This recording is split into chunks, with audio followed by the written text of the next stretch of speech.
ഇന്നത്തെ എൻ്റെ ഒരു ഡേ ഇൻ മൈ ലൈഫ് കണ്ടാലോ. നമ്മളിത് ഈ വീട് നല്ല ദൂരം നോക്കുമ്പോൾ നല്ല അടിപൊളിയായിട്ടുണ്ടല്ലേ. വലിയ വലിയ മരങ്ങളൊക്കെ ആട്ടോ നമ്മുടെ പറമ്പിലുള്ളത്. അപ്പോൾ ഇങ്ങനെ ദൂരം നോക്കുമ്പോൾ ഒരു പ്രത്യേക ഭംഗി തോന്നി ഇന്ന്.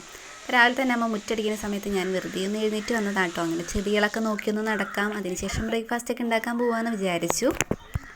എൻ്റെ ഈ പൂമൽ ഇപ്പോൾ ഇഷ്ടം പോലെ പൂക്കളായിട്ടുണ്ടാവുന്നത്. പിന്നെ നമ്മുടെ പനിക്കൂർക്കൊക്കെ വെച്ചിട്ടുണ്ട്. അപ്പോൾ അമ്മ അതേ മോട്ടർ അടിക്കുകയായിരുന്നു കേട്ടോ. മുറ്റടിയൊക്കെ കഴിഞ്ഞ് അമ്മ നേരെ നനയ്ക്കാൻ പോയി. നമ്മുടെ വീട്ടിൽ നനയ്ക്കാനായിട്ട് ഇഷ്ടം പോലെ സ്ഥലമുണ്ട് കേട്ടോ. അപ്പോൾ നനയ്ക്കലെന്ന് വെച്ചാൽ അത്യാവശ്യം ബുദ്ധിമുട്ടുള്ള സംഭവമാണ്. നമ്മൾ വീടിൻ്റെ ചുറ്റും എത്തിക്കണം. ഇത് പോയിൻ്റൊന്നും ഇട്ടിട്ടില്ല. അപ്പോൾ നമ്മൾ ഈ മോട്ടറിൽ തന്നെ കണക്ട് ചെയ്താണ് ഓരോ ഭാഗത്ത് ഇങ്ങനെ നനച്ചെടുക്കാമെന്ന് വെച്ച് കഴിഞ്ഞാൽ ഭയങ്കര ബുദ്ധിമുട്ടാണ്.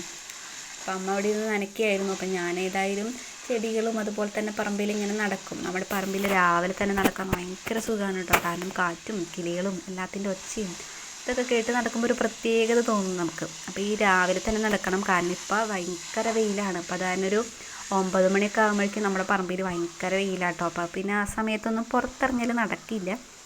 അങ്ങനെ ഏതായാലും അമ്മ അവിടെ ഇരുന്ന് ഓലക്കുടി കുറച്ചുണ്ടായിരുന്നു, അതും കൂടെ ഒന്ന് കെട്ടി വയ്ക്കാമെന്ന് വിചാരിച്ചു. ഇന്നലെ കുറേ കെട്ടി വെച്ചിട്ടുണ്ടായിരുന്നു കേട്ടോ. അപ്പോൾ ഇന്നേക്കും കുറച്ചും കൂടെ കിട്ടിയിട്ടുണ്ടായിരുന്നു. കിട്ടണത് നമ്മൾ വേഗം മാക്സിമം ഉണക്കി എടുത്ത് വെക്കുകയാണ്.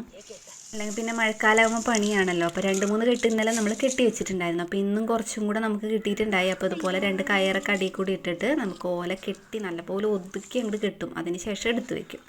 അങ്ങനെ ഞങ്ങൾക്ക് ഒരു ചക്ക കിട്ടിയിട്ടുണ്ടായിരുന്നു. അപ്പോൾ അത് പഴുത്ത് വന്നിട്ടുണ്ട്, നല്ലപോലെ പഴുത്തിട്ടുണ്ട്. കാണുമ്പോൾ ഒരു പച്ചപ്പുണ്ടെങ്കിലും ഉള്ളിൽ നല്ല അടിപൊളി മധുരമായിരുന്നു കേട്ടോ. അങ്ങനെ ഈ കാണുമ്പോൾ നമ്മൾ പഴുത്തിട്ടില്ല എന്നൊക്കെ വിചാരിക്കും. അങ്ങനെ ഞങ്ങൾ ഈ കത്തിയൊക്കെ ഉപയോഗിച്ച് ഒരുവിധം വെട്ടി പൊളിച്ചെടുത്തതാണ്. നമ്മുടെ വീട്ടിൽ ചെറിയ കത്തിയാണ് കേട്ടോ. വലിയ വെട്ടോതിയൊക്കെ എടുത്ത് വെട്ടാനുള്ള ആരോഗ്യമൊന്നും ഞങ്ങൾക്കില്ല. അത് മുറിച്ചെടുത്തപ്പോൾ ഉള്ളിൽ കളറ് കുറച്ച് കുറവായിരുന്നു. പക്ഷേ ഞങ്ങൾ വിചാരിച്ചു മധുരം ഉണ്ടാവില്ലേ എന്നൊക്കെ പ്രതീക്ഷിച്ചു. പക്ഷേ നല്ല അടിപൊളി മധുരമായിരുന്നു കേട്ടോ. പിന്നെ ഇഷ്ടംപോലെ പശയുണ്ടായിരുന്നു, അതൊക്കെ തുടച്ചെടുത്ത് ഒരുവിധം കഷ്ടപ്പെട്ടിട്ടാണ് കേട്ടോ ഞങ്ങൾ ഈ ചക്ക കഴിക്കുന്നത്. കാരണം ഇതിൽ ഭയങ്കര പശയാണെന്നേ. അപ്പോൾ ഈ പശയൊക്കെ മാറ്റി തുടച്ചെടുക്കാമെന്ന് വെച്ചാൽ ഭയങ്കര ബുദ്ധിമുട്ടാണ്. അങ്ങനെ തുടച്ചതിന് ശേഷം വീണ്ടും നമ്മൾ ഈ കൂണൊക്കെ ചെത്തി വരുമ്പോൾ വീണ്ടും പശകൾ വരും. നമ്മളെ കഴിക്കാനായിട്ട് അവർ സമ്മതിക്കാത്ത പോലെ കേട്ടോ. അങ്ങനെ അതൊക്കെ ഒന്ന് മുറിച്ച് കഴിച്ചൊക്കെ ഒരുവിധം രാവിലെ തന്നെ നമ്മൾ ഈ പണികളൊക്കെ തീർത്തെടുത്ത് കുറച്ച് പുഴുങ്ങാനൊക്കെ എടുത്ത് വെച്ചു കേട്ടോ. കാരണം ചക്കടയോ അങ്ങനെ എന്തെങ്കിലുമൊക്കെ ഉണ്ടാക്കാമല്ലോ. പിന്നെ വൈകുന്നേരം കഴിക്കാൻ വേണ്ടിയിട്ട് കുറച്ച് ചോള വറച്ച് വെച്ചിട്ടുണ്ടായിരുന്നു.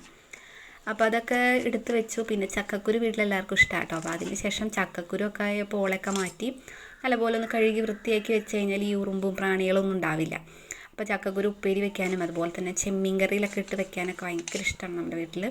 അപ്പോൾ ചക്കക്കുരു ഒന്നും കളയാറില്ല കേട്ടോ. പിന്നെ കുറച്ചൊക്കെ നമ്മൾ സ്റ്റോക്ക് ചെയ്യാറുണ്ട്. മഴക്കാലമൊക്കെ ആകുമ്പോൾ കഴിക്കാനായിട്ട് ഫ്രിഡ്ജിൽ സ്റ്റോക്ക് ചെയ്ത് വെക്കും. നമ്മൾ പാക്കറ്റിലാക്കി വെച്ച് കഴിഞ്ഞാൽ അവിടെ നല്ല ഫ്രഷായിട്ട് അവിടെ ഇരുന്നോളും. അപ്പോൾ അതാണ് ചക്കക്കുരു വേസ്റ്റ് ചെയ്യലില്ല. പിന്നെ ഇതിൽ നല്ല പ്രോട്ടീനൊക്കെ ആണല്ലോ ചക്കക്കുരു. അപ്പോൾ അതൊക്കെ ഇതിൻ്റെ ചക്കക്കുരു എന്ന് വെച്ച് കഴിഞ്ഞാൽ ഭയങ്കര സോഫ്റ്റാണ്. നമുക്ക് കഴിക്കാനായിട്ട് ഭയങ്കര നല്ലപോലെ വെന്തങ്ങട് കിട്ടും. എന്ന് വെച്ചാൽ നല്ല ടേസ്റ്റുമാണ് കേട്ടോ. അപ്പോൾ അതൊക്കെയായിരുന്നു ഇന്നത്തെ രാവിലത്തെ കുറച്ച് വിശേഷങ്ങൾ.